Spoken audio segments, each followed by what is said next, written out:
Hi, and welcome back to another episode of the History of Fan Anime. I'm your host, William Chow, and today's episode is another great memory episode. I'm going to cover some stories and stuff for the second location of Anime Jyanai. All right, so just to go back in history a little bit, I used to run a Japanese animation store here in Vancouver. Now we've moved from a couple different locations. When it first started, we were at Renfrew Street, and then we just moved over a little bit to our second location, which is on East Broadway, and then of course my third location was on Slocan. Now, in today's episode, I'm going to cover some of the stories and that kind of things that happened at our second location. And and again, hopefully, if you come by and visited the store at that time, then great, and hopefully, you'll have some great memories about this location.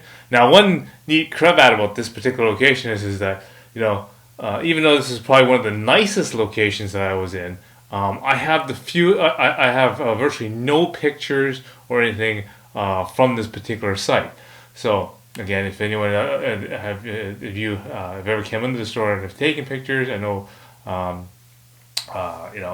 Some of the other members of the animation club have taken video cameras and that kind of stuff of various different things in there. Maybe in a future episode we'll bring those out and let you people then see what the location used to be. Okay, so a little bit of history first of all. Okay, so I was running the Anime Jyanai on Renfrew Street. And I was just renting the location. It was used to be a old computer sort of typewriter repair type of store, and so I went to that one and basically ran the store out of that for a while. Slowly, what had happened is that the entire complex got bought out by a place that used to be on the Nanaimo Street called Chung Lee. There's a Chung Lee Bakery, and basically what they did is they made a lot of things like a lot of dim sum stuff, pot stickers, shumai, and things like that. Okay, they made all that kind of stuff, and they froze it, and I guess they sold it to restaurants and maybe like T&T or something like that, right? Anyway, so they bought the place out, so then I had to basically move. I'll get into some stories about that later because about that. So we basically got together with the group and basically we're gonna start moving all the various materials from the one store, literally only like a block away to the new store. Now, one of the funny moving stories we had is I remember Chad at the time had the family a minivan. Okay, so that that was the best vehicle to use to do moving on. And I remember we'd basically took all the various different things like boxes and whatnot out of the Renfrew store, and basically started loading it into the truck, and then we basically got it all packed up. We filled out the passenger seat, all that kind of stuff was all filled up, and Chad was ready to run it over essentially a block, to the new store, and I remember. A bunch of us were going to walk over because it's literally only a block away. Walk over and then get ready to unload it into the suite, right? But I remember we had a guy named Jeff who was again lazy or whatever. Decided, okay, no problem.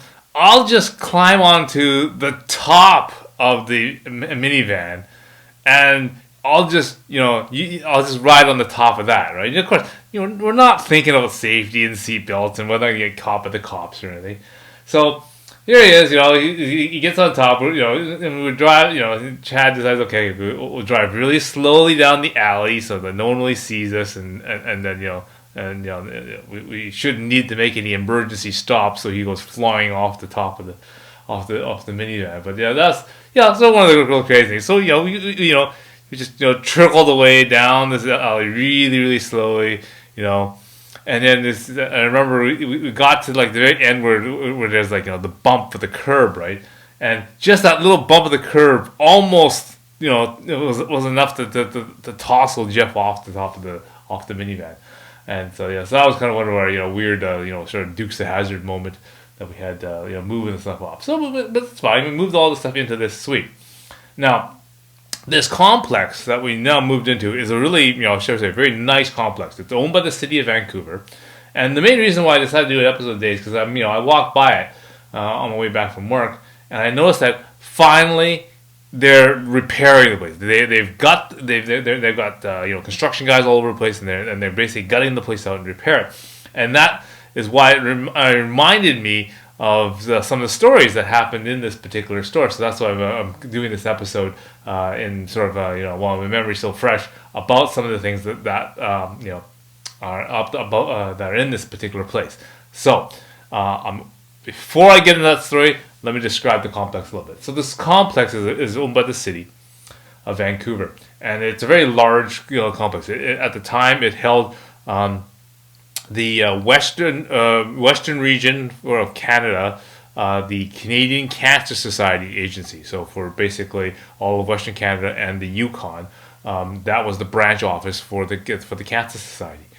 So that was there. They also had an insurance claim place also in that complex. They did some yoga and stuff in that place. The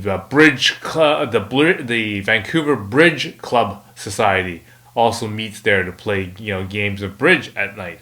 So that's also a very big place there. Okay, but here we are. We moved into the very first suite that's in this particular building. Now, the very first suite is very unique and it's kind of interesting.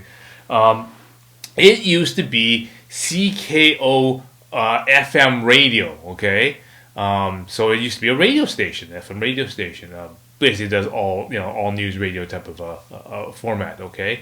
So when you walk into the thing, it has basically a main lobby. It has a big pane of and it has a small room with a big pane of glass in there. Basically for a mini studio, so that people can come in and they can look at the studio through the pane of glass, and you can see different production stuff that's in there. But also it leads down to there's also a corridor that leads down there with also 4 soundproof studios in there. Again, windows on each one of them so you can see into them, and production quality type of installation, that kind of stuff is in there. So because we tried it one time. I remember we were in the back room that we used, and we were making lots and lots of noise, and just down the hallway you could barely hear it. I mean, they were just making a hoop and lots of noise there, and it was really nice. Okay. So basically, what we did is, I basically made the main lobby area, room. That would be where my store was. The little room that was, you could see also from the store, through the glass window, that was used as, I guess, the feature studio or whatever. We used that room as our video game room. So we had basically all the consoles set up in a row. We had all the the video games and stuff securely in the back there, so that they could change from the Super Nintendos, TurboGrafx and all whatever. We were able to do that in that room, and everyone can play and keep the noise and stuff in that particular room. Beside that room had a small little utility closet. In that utility closet, I filled full of VCRs and chained them all up, and that ended up being the dubbing station. So all our fan subs and that kind of stuff, all the orders that I had done for sending out to all the various different clubs and all the people who were sending in mail orders, I was doing all the dubbing and that kind of stuff in that corner. Down the hallway, I told you there was 4 different soundproof rooms. I used the first one as my personal office, to keep all the secure stuff and whatnot in there. There's the room right across it. It was used as our storage room for all the extra supplies and that kind of stuff. A lot of the meeting stuff and all that stuff were also all stored in there. And then I left 2 rooms in the back. Those are basically our production rooms. So one of the rooms I made into our subtitling suite. So basically I put all the subtitling equipment and whatnot, and I set that up with the Genlock and everything. So we did all our fan subs in that room, and on occasions I managed to also let club members and different people come in and use the subtitling equipment to make like AMVs or try to subtitle their own type of stuff, to use it for translations and whatnot. So we had they had a separate room just for that. and then of course our little corner room that we had was basically our fun sort of lounge room. Okay, we had basically sofas and large seats in there. You know, a lot of, some people used it to play role playing games and whatnot. I remember we had the TV and all kinds of stuff set up in there, and so you could just sit there and just relax and chill and watch anime. It's just things like that. That was our relaxation room. So lots of floor space, and there's lots of room to do different things and have different activities. It was a really nice place to be. Okay, and so you think, okay, well, it was such a great place. What could be possibly wrong? Well, the biggest issue is, and it wasn't really that expensive from what I remember. I remember it was close to $1,000 a month, and so it wasn't that expensive to rent it from the city for that much. So that was okay.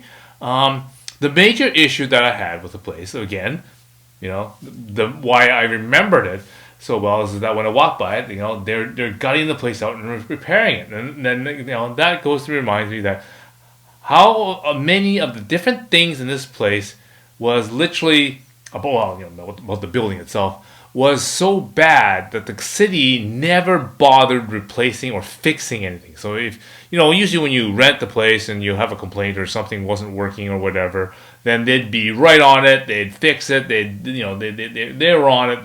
They got it done. Okay. And I remember, one of the first things that I kind of liked about it, but it was kind of a little weird, was that this place, of all my various different places I was in, had air conditioning. Okay, it was all done through their air conditioning type system. Now the only problem with the air conditioning system was that it didn't work like it was working, but the thermostat somehow had some problems distinguishing what difference what the temperature was. Okay, and again, since it's property that doesn't belong to me, I can't really do too much about it. All I could do was I have to try to figure out a way to basically keep the thermostats on in order to keep the place nice and cool. Because again, without air conditioning, especially on those summer days, it was really, really, really nice.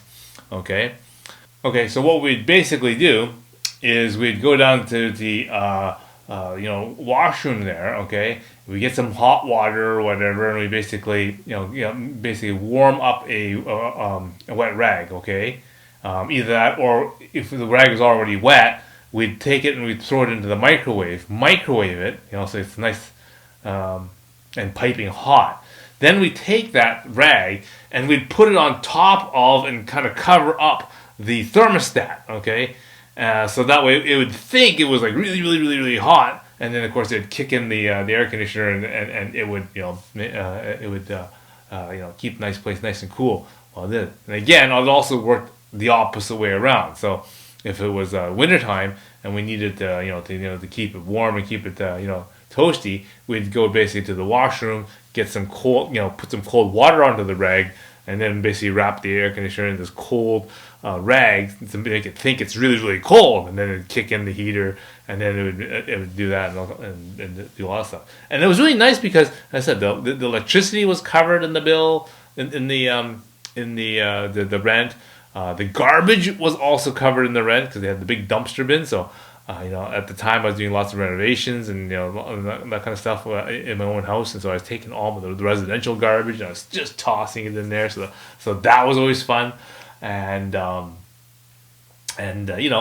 any of the heating and that kind of stuff. So it didn't matter if I kept the thing on like really, really warm. Made sure my place was nice and comfortable and that kind of stuff. So it was really, really nice for that in that respect. Okay, but again, the maintenance of the building was really horrible. So the thermostats obviously didn't work. The other thing that was really kind of weird is that when I moved in, obviously there were some weird damages and that kind of stuff to some of the doors and to some of the frames and moldings and that kind of stuff.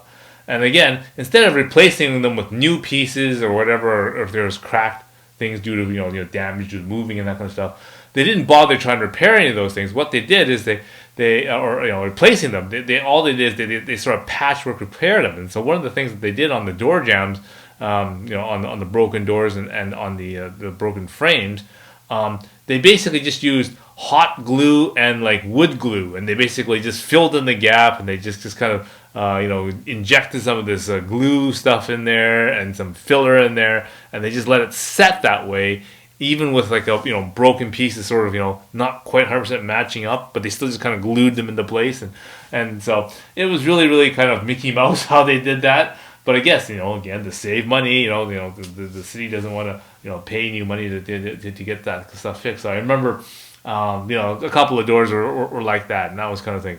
Okay, so but you think, okay, these are still pretty minor things, and $1,000 a month, it was still a pretty good deal. Good. What finally eventually broke the camel's back was that the roof on this complex was horrible. Okay, again, it wasn't a sloped roof or anything like that. It was a very flat roof on this thing. And again, in Vancouver, we do get the occasional days of snow, and so there's a lot of course snow buildup on the roof, and of course there's lots of times where it rains a lot. Okay, so again, those two mixtures are not very good for a flat style type roof, because water then accumulates and then of course starts leaking through. So for the last year of when I was in the place, this place leaked a little bit. Now, the only one place that really had an issue with the leak was down that hallway that connects all the 4 different rooms. I basically, had a, I didn't really store anything in the hallway. I know I had an old-fashioned dot matrix printer in the hallway, which basically I used to print off all the daily reports, because I was using Microsoft Excel. And then basically at the end of the day, you would print off the daily sales and that kind of stuff, and it'd print on this printer that was sitting in the hallway of that thing. But anyway, right there was, I guess, an air conditioning unit type of thing that was on the roof. And there, I guess, a lot of water and stuff from snow and whatnot would accumulate right there, and of course the water would drip through and whatever, through the roof, through the insulation, and basically through the ceiling into my hallway right there. Now the damage was pretty much just in that little part of the hallway, and there were days where when it was raining outside, it was actually drip drip drip drip drip drip, a really fast stream of dripping, into that hallway. And again, I complained about it, made notes about it, but of course they never ever got it fixed. They might have tried to send a guy to send some patching tar or something up there, and they kind of covered it up a little bit, and that was it. But they never really fixed the problem. It got to a point where I basically had to take a sheet of plywood and basically place it at an angle underneath the roof. So so you're still able to walk underneath it, because of the high ceilings. You were able to walk right underneath it, type of thing, right? It wasn't restricted to an 8-foot ceiling. But what had happened is that the water would drip out of the ceiling tiles from above. It hit my piece of plywood and then basically run down the plywood into the wall, and then basically it would soak itself into the drywall. So you can see where the problem is really starting to accumulate here. So while all this water is basically running down the wall into the drywall, and then basically trying to basically absorbed by the drywall. And of course what happens when drywall absorbs water, right? So so basically it was that sort of time where I kind of going, okay, as nice as this place is and whatnot, maybe I should really move on and try to find a place that actually I can purchase, so I don't have to pay rent to anybody. I can just purchase the thing and then basically use that money that I either pay off any mortgages or debt or that kind of stuff or anything else, and just keep that money and basically make better use of it, because now I don't have to pay rent, right? So that's how I went on to searching for location number 3. But so a lot of people are asking, if it was such a nice place, why did you move from that location? Well, there's your information.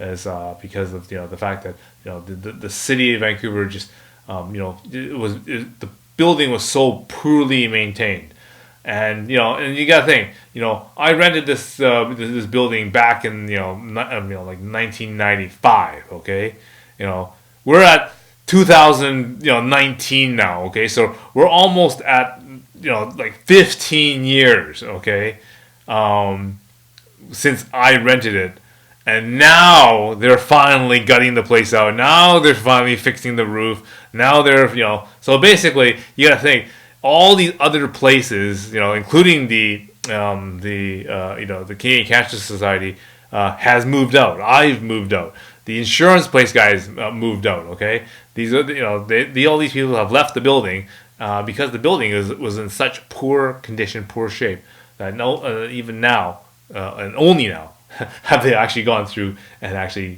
repaired the place. Okay, so there's going to be more stories I'm going to get into, and hopefully I'll be able to get some more pictures to actually show you how great of this place was, because it was such a really nice presentation of for a store, and a great place to have anime, and it's probably some of the best best in terms of sales numbers and that kind of stuff, best convenience and that kind of stuff that we've had at this location. All right, so what you want to do right now is you want to go below and you'll hit like, you'll hit subscribe, because I'm going to get more stories like that. Okay, if you're watching and you're not a subscriber, please subscribe, because I know half of the viewers out there are not subscribers, and if I can get you guys to at least subscribe, then that'd be really good. That'd really help me out. All right.